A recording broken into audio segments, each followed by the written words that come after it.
My name is Cora Sterling. For most of my 28 years, I have felt like a watercolor painting left out in the rain, my colors muted, my edges blurred, never quite fitting into the crisp, oil-painted world of my family. I live in Port Blossom, a city that sighs with the weight of its own history, where ancient oaks drip with Spanish moss and the air hangs thick with the scent of salt marsh and sweet magnolia.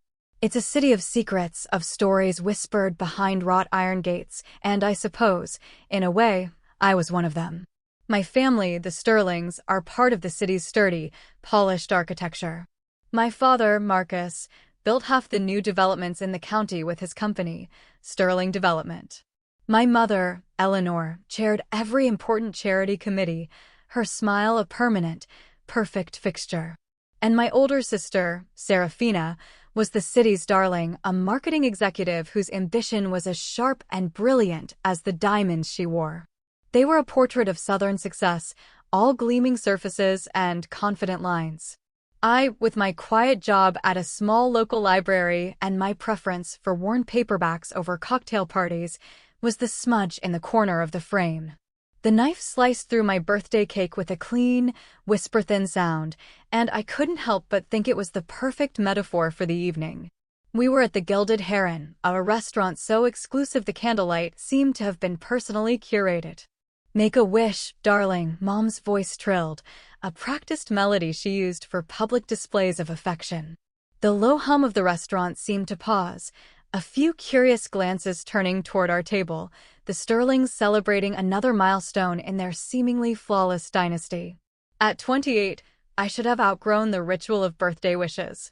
But sitting there, encased in the warm amber light and the even warmer pressure of my family's expectations, I found myself wishing for the one thing I'd craved my entire life, to be seen.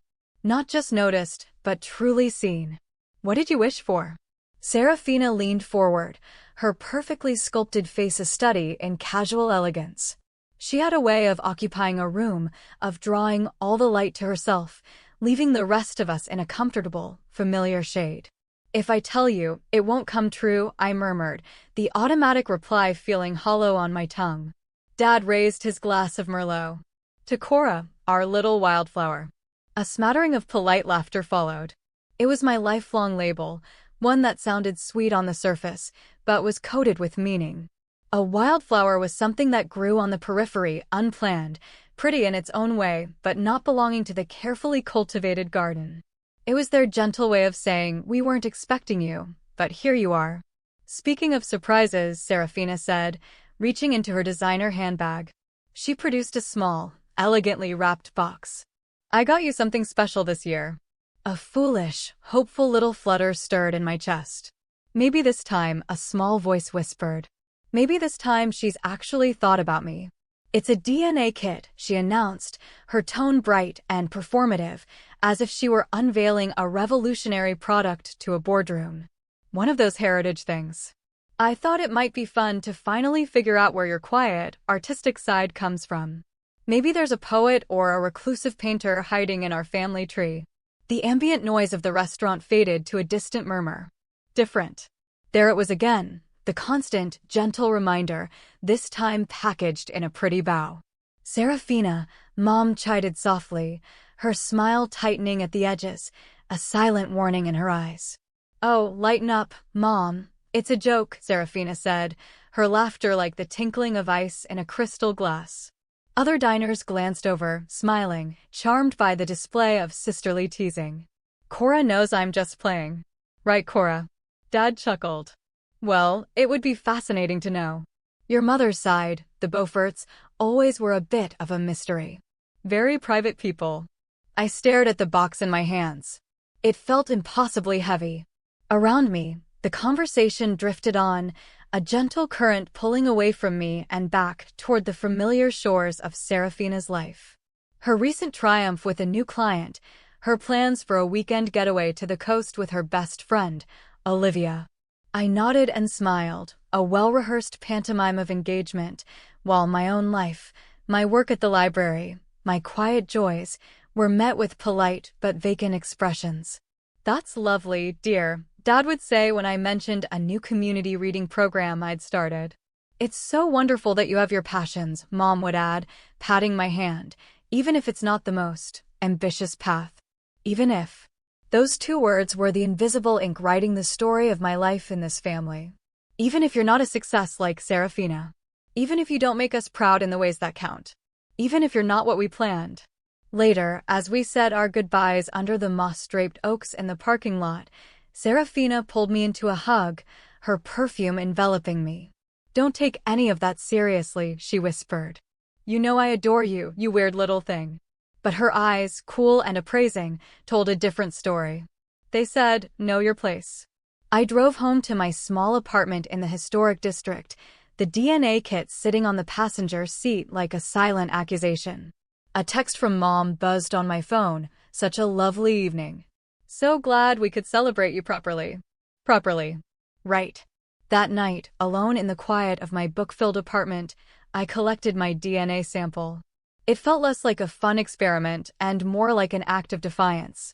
If there was some deep, hidden reason I was a wildflower in a garden of prize-winning roses, I was going to find it. And maybe, just maybe, in the quiet truth of it all, I would finally find a place to bloom on my own terms. The email arrived on a Tuesday morning, a soft rain tapping against the library's tall arched windows.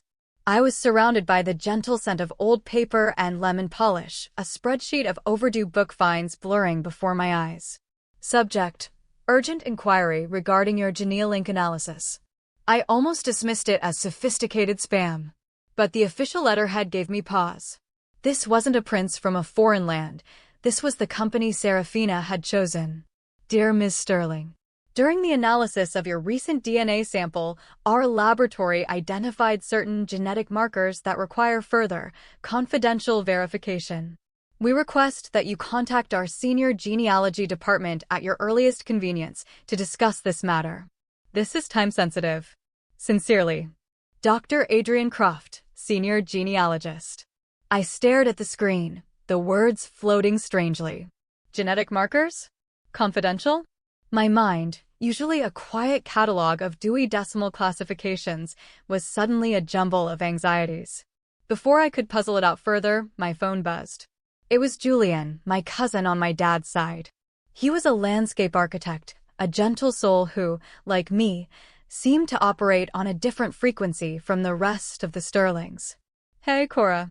Bad time. Just wrestling with a particularly stubborn spreadsheet." "What's up?" "This is going to sound strange," he began, his voice low, "but have you talked to your parents in the last day or so? About anything unusual?" I leaned back in my worn office chair. Define unusual. Serafina's planning a gala that's reached the level of a military operation, if that counts. "No, not that," he said, pausing.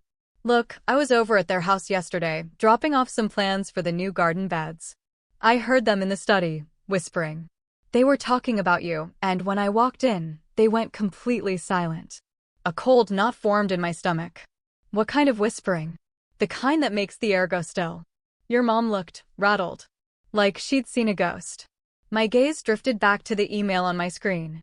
"Julian, did they happen to mention anything about genealogy? Or DNA?" How did you know that?" he asked, his voice laced with confusion. The lukewarm tea in my mug suddenly tasted bitter. "Lucky guess. Your dad asked me if I knew whether you'd been looking into the family history. I said no, but he seemed really on edge. I took a screenshot of the email and sent it to him. Check your phone." The line was quiet for a long moment. When he spoke again, his voice was a low whistle. "Holy, you actually did the test Serafina gave you." "I did. And now I'm getting emails about time-sensitive genetic markers." "What do you think is going on?" "I think," he said slowly, "you need to call that number. Right now." After we hung up, my hand trembled as I dialed. A calm, professional voice put me through to Dr. Croft, who sounded exactly as I'd pictured, British, precise, and serious. "Ms. Sterling, thank you for your prompt reply. I must ask you a few clarifying questions regarding your family history. Is that all right?" "Okay. Shoot. Are you aware of any adoptions in your immediate family? Or any ambiguities regarding parentage?" My heart began a frantic, panicked rhythm against my ribs. "No. Of course not. Why?" Your genetic profile, Ms. Sterling, shows certain anomalies when compared to standard inheritance patterns. Nothing medically alarming, I assure you, but it has triggered a significant flag in our extended genealogical database. What kind of flag? I'm not at liberty to discuss specifics over the phone. However, I need to ask, do you have a family solicitor? Someone who handles estate planning. The question was so out of left field it felt like a physical blow. A lawyer? Why would I need a lawyer? Miss Sterling, he said, his voice softening slightly, but losing none of its urgency, I strongly advise you to contact your family's legal counsel. Immediately. There are strict protocols our company must follow when genetic testing uncovers information with potential ramifications for inheritance or existing estate settlements. My breath caught in my throat. Are you saying I'm not related to my family? I am saying, he replied carefully, that you should speak with an attorney. Today, if possible. I have already forwarded a preliminary, confidential report to our legal department. They will be required to make official notifications to relevant parties within 48 hours. The line went dead. I sat frozen, the receiver still pressed to my ear. Inheritance. Estate settlements. What in God's name had Seraphina's casual, cutting joke unleashed? My phone vibrated with a text from an unknown number.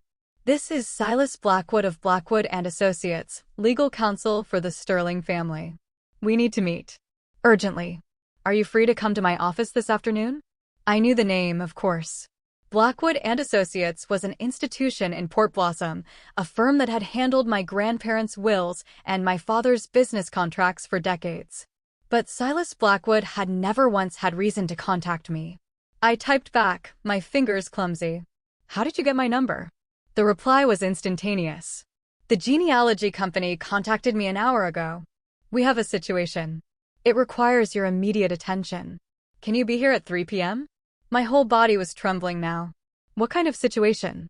The kind that changes everything. And Cora, do not mention this meeting to your family. Not yet. I stared at that last message until the words blurred. Don't tell your family. The same family who had been whispering about me behind closed doors. Whatever was coded into my DNA, whatever Dr. Croft's anomalies meant, it was large enough to make a lawyer I'd never met command me to keep secrets from the very people who raised me. I texted back a single sentence. I'll be there. Silas Blackwood's office smelled of old leather, beeswax, and the quiet weight of generational wealth. Floor-to-ceiling shelves were filled with legal volumes that looked as old as the city itself. The man himself was precisely what you'd expect. Silver hair, a perfectly tailored suit, and a calm, steady gaze that seemed to take in everything. Cora, thank you for coming on such short notice, he said, gesturing to a plush leather chair across from his vast mahogany desk. Can I offer you some water? Tea? I'm fine, thank you. Can you just, please tell me what's happening? Because I feel like I'm about to spiral into a full-blown panic attack. Mr. Blackwood settled into his chair and opened a thick file. How much do you know about your maternal grandmother's estate? Genevieve's estate. Grandma Genevieve? I blinked, thrown. She had passed away when I was 12, a quiet, observant woman with kind eyes who always seemed to see more than she said. I know she left her assets to my mother and her siblings. It was all settled years ago.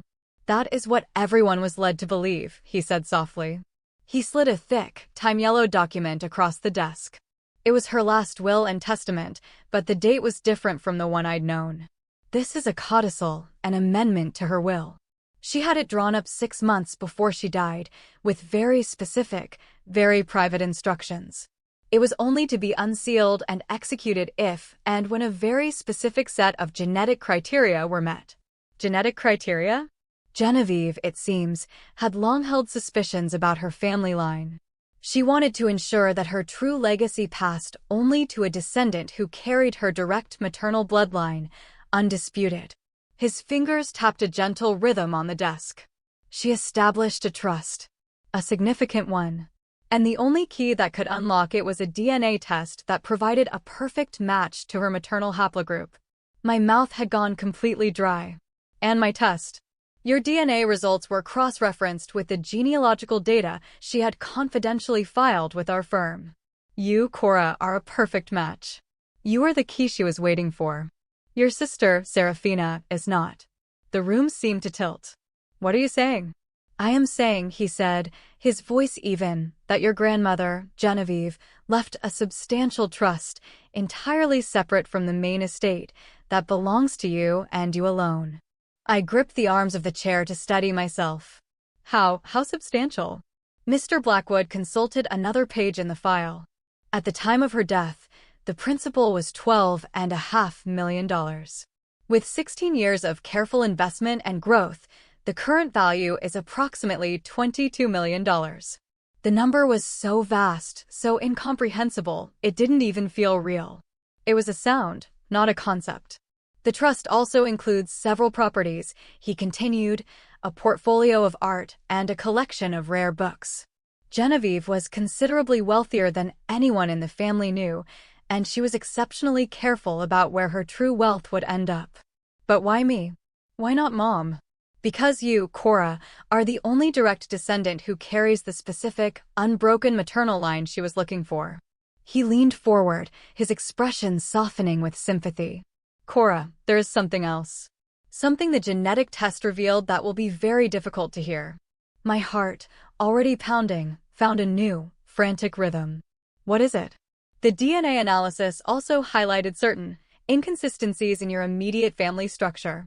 Inconsistencies that indicate that while you are the biological child of both Marcus and Eleanor Sterling, Serafina shares a biological mother with you, but not a biological father. The only sound in the room was the quiet, steady tick of a grandfather clock in the corner. You're telling me Serafina isn't my full sister. I am telling you what the science has confirmed. And I am telling you that your grandmother Genevieve suspected as much. She built this trust with safeguards so elaborate they border on genius, all to ensure her legacy landed exactly where she intended. I stood and walked to the window, my legs unsteady.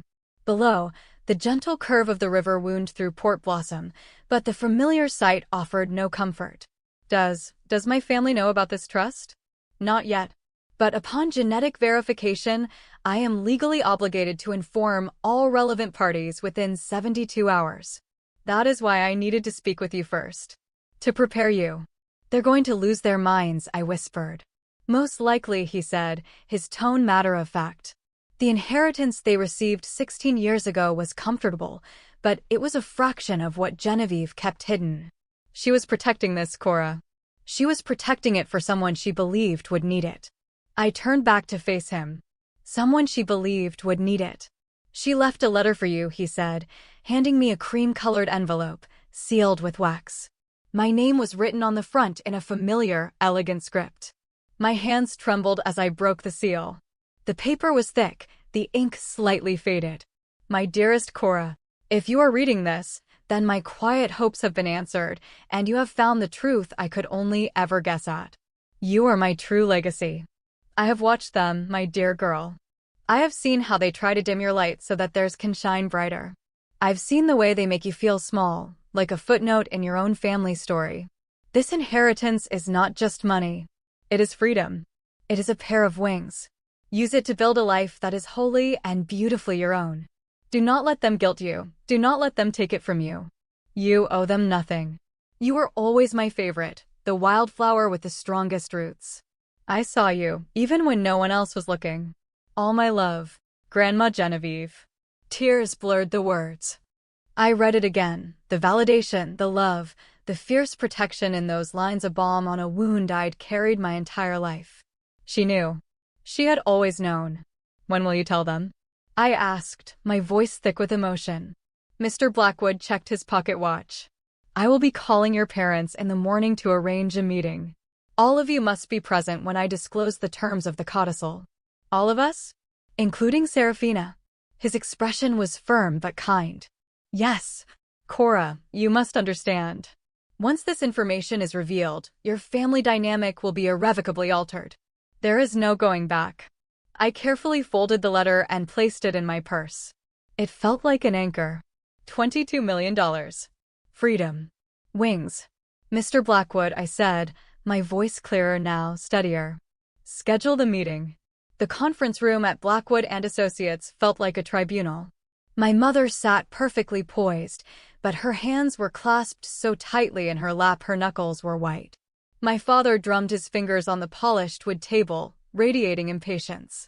Serafina, predictably, was scrolling through her phone, projecting an aura of bored indifference. "This had better be important, Silas," my father said, his voice clipped.